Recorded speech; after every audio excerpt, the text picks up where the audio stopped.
क्या आपको सांस लेने में तकलीफ होती है, बार बार खांसी होती है, आपकी सांस फूलती है व सीने में जकड़न महसूस होती है, तो यह अस्थमा हो सकता है। नमस्कार, स्वास्थ्य वाटिका चैनल में आपका हार्दिक स्वागत है। अस्थमा, जिसे आम भाषा में दमा कहा जाता है, ऐसा कहा जाता है दमा दम के साथ जाता है, लेकिन नहीं। आयुर्वेद व योग के द्वारा हम दमा को काफी हद तक कंट्रोल कर सकते हैं। अस्थमा एक क्रॉनिक बीमारी होती है जिसमें सांस की नलियां सक्रिय हो जाती है, जिसके कारण सांस लेने में दिक्कत होना, सीटी जैसी आवाज आना, सीने में जकड़न होना व खांसी की तकलीफ होती है। अस्थमा के कारणों में आता है गलत खान पान, धूल, धुआं, एलर्जी, तनाव व चिंता इत्यादि। आयुर्वेद में अस्थमा को तमक्षवास कहा गया है। यह मुख्यतः वात और कफ दोष के असंतुलन से होता है। अब यहाँ दमा को कंट्रोल करने के लिए हम क्या आयुर्वेदिक उपाय अपना सकते हैं, उस पर चर्चा करेंगे। सबसे पहले 1 चम्मच अदरक का रस लीजिए, उसमें 1 चम्मच शहद मिलाइए। उसको लेने से दमा काफी हद तक कम होता है।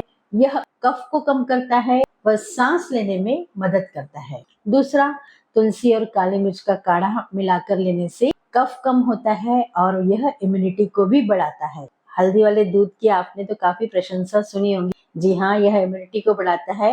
रात को सोते समय 1 ग्लास हल्दी वाला दूध पीने से दमा के रोगी को काफी राहत महसूस होती है। अब आइए योग और प्राणायाम के द्वारा हम दमा को कैसे कंट्रोल कर सकते हैं। अनुलोम विलोम प्राणायाम करने से सांस को नियंत्रित किया जा सकता है और यह प्राणायाम फेफड़ों को मजबूत बनाता है। इसके बाद आते हैं कपालभाति। दमा के रोगी ने कपालभाति करना चाहिए, लेकिन धीरे, क्योंकि यह कपालभाति कफ निकालने में मदद करता है, पर इसे धीरे करना चाहिए।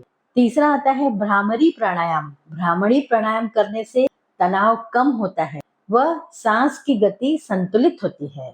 चौथा आता है भुजंगासन। भुजंगासन का अभ्यास करने से फेफड़ों की क्षमता बढ़ती है व यह छाती को खोलता है। अब दमा के रोगी ने क्या खाना चाहिए? दमा के रोगी ने गर्म पानी पीना चाहिए। हर्बल टी भी आप ले सकते हैं और इनका भोजन हल्का और सुपाच्य होना चाहिए। दमा के रोगी ने क्या नहीं खाना चाहिए? इसमें मुख्यतः ठंडी चीजें, फ्रिज की रखी हुई चीजें, बासी चीजें व ज्यादा तला भुना आहार नहीं लेना चाहिए। धूल भरे वातावरण में दमा के रोगी ने जाने से अवॉइड करना चाहिए। क्या जरूरी सावधानियां बरतना चाहिए दमा के रोगी ने? दमा के रोगी इनहेलर यूज करते हैं, ये तो आप सभी जानते हैं। तो इनहेलर या डॉक्टर की दवा अचानक बंद न करें। दूसरा, योगासन की शुरुआत धीरे धीरे करें और दमा का अटैक आने पर तुरंत डॉक्टर से संपर्क करें।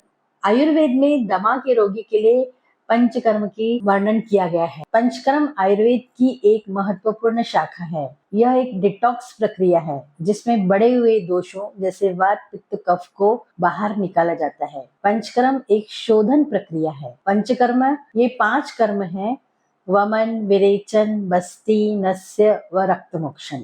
दमा में मुख्यतः हम वमन, बस्ती कर्म, स्वेदन कर्म व नस्य कर्म करते हैं। वमन में हम नियंत्रित तरीके से पेशेंट को उल्टी कराकर बढ़े हुए कफ दोष को बाहर निकालते हैं। और दमा में वमन कर्म इसलिए करते हैं क्योंकि सांस की नलिकाओं में कफ जमा होकर वह सांस लेने में दिक्कत महसूस कराता है। इस वजह से वमन के द्वारा बढ़ा हुआ कफ दोष बाहर निकालते हैं, जिससे रोगी को राहत महसूस होती है। वमन करने से रोगी की श्वास नलिका साफ होती है, उसे सांस लेने में आसानी होती है व बार बार आने वाले अटैक कम होते हैं। एलर्जी की समस्या भी दूर होती है। नस्य में हम औषधि को नाक के द्वारा डालते हैं, जिससे श्वसन मार्ग साफ होता है। दमा के रोगी में बस्ती कर्म करते हैं। यह बस्ती क्रिया वात दोष को संतुलित करती है और पुराने दमा के रोगी में यह बहुत उपयोगी क्रिया है। बस्ती को हम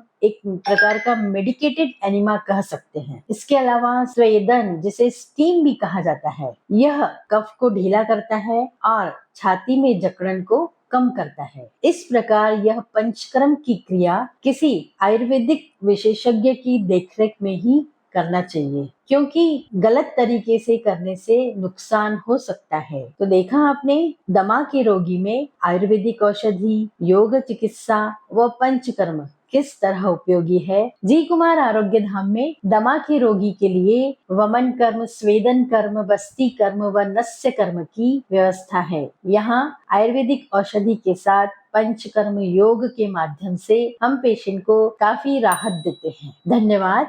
आज के वीडियो में इतना ही। फिर मिलेंगे अगले वीडियो में किसी नए टॉपिक के साथ। वीडियो को लाइक करें, शेयर करें व चैनल को सब्सक्राइब करना न भूलें।